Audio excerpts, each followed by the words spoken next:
Jason, I want to move on to this Optus outage yesterday. We learned today that a mum died alone in hospital because the nurses couldn't get through to her daughter because of the outage. Yeah.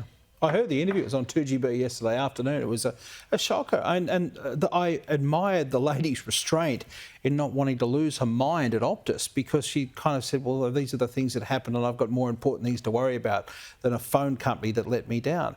But we forget, you know, we have these things. We sort of forget these phones we assume they will always be working for us, and your whole life sort of seems to hover around them. And her point is simply this, that, you know, who would have thought when they woke up expecting to hear from the hospital that the phone system would have failed? And this, I guess, goes to the heart of the, you know, the very, very mediocre, stunned bunny kind of response from Optus yesterday, where they've said, oh, well, you know, it's almost like these things happen. This is sort of part of the thing. Well, they don't happen to other companies. They happen to Optus, and they happen increasingly. And, you know, I have a couple of friends in the business that are reporting about this today.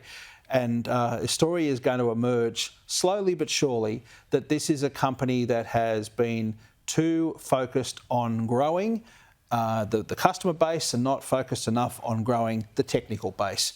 And as much as we think of these phones as just being things that just work all the time, the technology is critical, and they have failed us on the technology.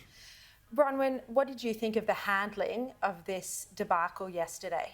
Well, it should have been handled by having rolling press conferences and rolling statements for the CEO to have been upfront and come out and said, this is the problem, this is what we're looking for. We apologise to people for the breakdown.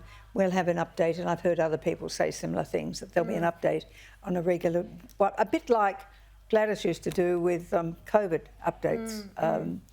And perhaps they should have asked her advice, it might have helped. But the bottom line is, I don't see Probably couldn't raise her on the phone. Yeah. It wasn't working. But instead, Bronwyn, they had that photo shoot at the CEO's mansion. Bad timing. I know. But this is the second incident for that CEO, which has been handled even worse the second time. So there's been no learning curve from the first example of the need. There wasn't, for instance, when Andy Penn was the CEO of Telstra, there was an incident when there was a breakdown, and he handled that quite well and survived. But you think she's going to be gone? I think it's very difficult. I think you look at her background, she's a banker. She was there for another purpose, and she ended up being the chief executive, and she's not a technologist. I hear she's a very nice person. Apparently the handling of that yesterday was quite appalling. B grade. Absolutely. All right, Bronwyn Bishop, Jason Morrison, thank you both so much for your time.